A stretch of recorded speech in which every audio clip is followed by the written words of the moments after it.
ನಮಸ್ಕಾರ ಸ್ನೇಹಿತರೆ, 5 minutes English YouTube ಚಾನಲ್ನ 37ನೇ ಕ್ಲಾಸಿಗೆ ಸ್ವಾಗತ. ನಾನು ಗಣೇಶ್. ಇವತ್ತಿನ ದಿನ ನಾವು ಭವಿಷ್ಯದಲ್ಲಿ ಹೊಂದಲಿರುವುದನ್ನು ಅಂದರೆ ವಿಲ್ ಹ್ಯಾವ್ ಇದನ್ನು ಒಳಗೊಂಡಂಥ ಪದಗಳನ್ನು ಹೇಗೆ ಬರೆಯುವುದು ಅಂತ ತಿಳ್ಕೊಳ್ಳೋಣ. ಭವಿಷ್ಯದಲ್ಲಿ ಹೊಂದಲಿರುವುದನ್ನು ತಿಳಿಸಲು ವಿಲ್ ಹ್ಯಾವ್ ಅಥವಾ ಶಾಲ್ ಹ್ಯಾವನ್ನು ಉಪಯೋಗಿಸ್ತಾರೆ. ಶಾಲ್ ಹ್ಯಾವನ್ನು ಐ ಮತ್ತು ವಿಗಳ ಜೊತೆ ಮಾತ್ರ ಉಪಯೋಗಿಸಬೇಕು. ಉಳಿದ ಎಲ್ಲ ಸಬ್ಜೆಕ್ಟ್ ಜೊತೆಗೆ ವಿಲ್ ಹ್ಯಾವನ್ನು ಬಳಸ್ತಾರೆ. ಐ ಜೊತೆನೂ ಮತ್ತು ವಿ ಜೊತೆನೂ ಕೂಡ ವಿಲ್ ಹ್ಯಾವನ್ನು ಬಳಸ್ಬೋದು. ಎಲ್ಲೆಲ್ಲಿ ಶಾಲೆ ಹ್ಯಾವ್ ಬಳಸ್ತಾರೆ, ಎಲ್ಲೆಲ್ಲಿ ವಿಲ್ ಹ್ಯಾವ್ ಬಳಸ್ತಾರೆ ಅಂತ ನಾನು ನಿಮಗೆ ಮುಂದೆ ಹೇಳ್ಕೊಡ್ತೀನಿ. ಈಗ ಒಂದೊಂದು ಉದಾಹರಣೆಗಳನ್ನು ನೋಡ್ತಾ ಹೋಗಿ. I will have a pen.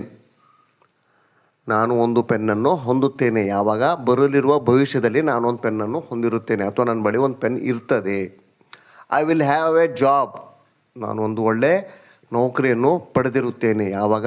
ಬರಲಿರುವ ಭವಿಷ್ಯದಲ್ಲಿ, ಮುಂದಿನ ಕಾಲದಲ್ಲಿ ನಾನೊಂದು ಒಳ್ಳೆ ಜಾಬನ್ನು ಪಡೆದಿರುತ್ತೇನೆ. I will have a car. ನಾನು ಒಂದು ಕಾರನ್ನು ಹೊಂದಿರುತ್ತೇನೆ. ಯಾವಾಗ? ಭವಿಷ್ಯದಲ್ಲಿ. We will have a lot of bikes. ನಾವು ತುಂಬ ಬೈಕುಗಳನ್ನು ಹೊಂದಿರುತ್ತೇವೆ. ಯಾವಾಗ? ಬರಲಿರುವ ಭವಿಷ್ಯದಲ್ಲಿ. She will have a house. ಅವಳು ಒಂದು ಮನೆಯನ್ನು ಹೊಂದಿರ್ತಾಳೆ. He will have a house. ಅವನೊಂದು ಮನೆಯನ್ನು ಹೊಂದಿರುತ್ತಾನೆ. They will have a house. ಅವರು ಒಂದು ಮನೆಯನ್ನು ಹೊಂದಿರುತ್ತಾರೆ. ಹೀಗೆ ವಿಲ್ ಹ್ಯಾವನ್ನು ಸೇರಿಸಿದರೆ ಭವಿಷ್ಯದಲ್ಲಿ ನಾವು ಹೊಂದಿರುತ್ತೇವೆ ಅನ್ನುವ ಅರ್ಥ ಬರುತ್ತೆ. ಈಗ ಇದರ ನಕಾರಾತ್ಮಕ ವಾಕ್ಯವನ್ನು ತಯಾರಿಸಲಿಕ್ಕೆ ಮೊದಲು ಸಬ್ಜೆಕ್ಟನ್ನು ಬರೆದು ಆಮೇಲೆ ವಿಲ್ ನಾಟ್ ಹ್ಯಾವನ್ನು ಅಥವಾ ಶಾಲ್ ನಾಟ್ ಹ್ಯಾವನ್ನು ಬರೀಬೇಕು. I will not have a pen. ನಾನು ಪೆನ್ನನ್ನು ಹೊಂದಿರುವುದಿಲ್ಲ. We will not have a pen. ನಾವು ಪೆನ್ನನ್ನು ಹೊಂದಿರುವುದಿಲ್ಲ. I will not have a pen. ನಾನು ಪೆನ್ನನ್ನು ಹೊಂದಿರುವುದಿಲ್ಲ. We will not have a pen. ನಾವು ಪೆನ್ನನ್ನು ಹೊಂದಿರುವುದಿಲ್ಲ. Krishna will not have a pen. ಕೃಷ್ಣನು ಪೆನ್ಗಳನ್ನು ಹೊಂದಿರುವುದಿಲ್ಲ. Radha will not have a pen. Radha ಪೆನ್ಗಳನ್ನು ಹೊಂದಿರುವುದಿಲ್ಲ.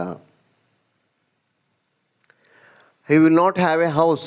ಅವನು ಮನೆಯನ್ನು ಹೊಂದಿರುವುದಿಲ್ಲ.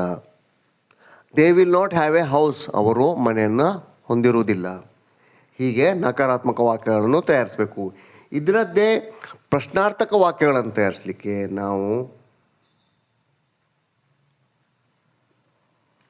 ಮೊದಲು ವಿಲ್ ಬರೆದು ಆಮೇಲೆ ಸಬ್ಜೆಕ್ಟ್ ಬರೆದು ಆಮೇಲೆ ಹ್ಯಾವನ್ನು ಬರೀಬೇಕು. Will you have, will they have.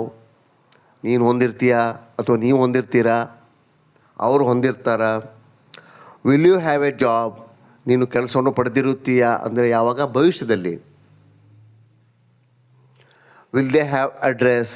ಅವರು ವಿಳಾಸವನ್ನು ಪಡೆದಿರುತ್ತಾರಾ ಅಥವಾ ಹೊಂದಿರುತ್ತಾರಾ. Will Krishna have that book. ಕೃಷ್ಣನು ಆ ಪುಸ್ತಕವನ್ನು ಹೊಂದಿರುತ್ತಾನ ಅಥವಾ ಪಡೆದಿರುತ್ತಾನ. Will she have a good job. ಅವಳು ಒಂದು ಒಳ್ಳೆಯ ನೌಕರಿಯನ್ನು ಪಡೆದಿರುತ್ತಾಳ ಭವಿಷ್ಯದಲ್ಲಿ. ಹೀಗೆ ವಿಲ್ ಒಟ್ಟಿಗೆ ಪ್ರಶ್ನೆಯನ್ನು ತಯಾರಿಸ್ಬೋದು. ಅದೇ ಥರ ಅದರ ಪ್ರಶ್ನಾರ್ಥಕ ನಕಾರಾತ್ಮಕವನ್ನು ತಯಾರಿಸುವಾಗ ನಾವು ಮೊದಲು ವಿಲ್ ಅಥವಾ ಶಾಲನ್ನು ಬರೆದು ಸಬ್ಜೆಕ್ಟ್ ಸೇರಿಸಿ ನಾಟ್ ಹ್ಯಾವನ್ನು ಕೊನೆಯಲ್ಲಿ ಬರೀಬೇಕು. ತುಂಬ ಸಿಂಪಲ್ ಆಗಿದೆ. ವಿಲ್ ಅಥವಾ ಶಾಲ್ ಬರೀಬೇಕು, ಸಬ್ಜೆಕ್ಟ್ ಸೇರಿಸಬೇಕು, ನಂತರ ನಾಟ್ ಹ್ಯಾವನ್ನು ಬರೀಬೇಕು. Will I not have a pen. ನಾನು ಒಂದು ಪೆನ್ನನ್ನು ಹೊಂದಿರುವುದಿಲ್ವೇ. Will you not have a job. ನೀನು ಜಾಬನ್ನು ಅಂದರೆ ಕೆಲಸವನ್ನು ಹೊಂದಿರುವುದಿಲ್ವೇ ಅಥವಾ ಉದ್ಯೋಗವನ್ನು ಹೊಂದಿರುವುದಿಲ್ವೇ. ನೀನು ಅಥವಾ ನೀವು ಉದ್ಯೋಗವನ್ನು ಹೊಂದಿರುವುದಿಲ್ವೇ. Will he not have that book. ಅವನು ಆ ಪುಸ್ತಕವನ್ನು ಹೊಂದಿರುವುದಿಲ್ಲವೇ. Will Krishna not have that book. ಕೃಷ್ಣನು ಆ ಪುಸ್ತಕವನ್ನು ಹೊಂದಿರುವುದಿಲ್ಲವೇ. ಹೀಗೆ ಪ್ರಶ್ನಾರ್ಥಕ ನಕಾರಾತ್ಮಕ ವಾಕ್ಯಗಳನ್ನು ಬರಿಬೇಕು. ಇದನ್ನ ಈ ಥರ ಕೂಡ ಬರಿಬೋದು. ಹೇಗೆ? Will not I have a pen. Will not you have a job. Will not he have that job. Will not Krishna have that job.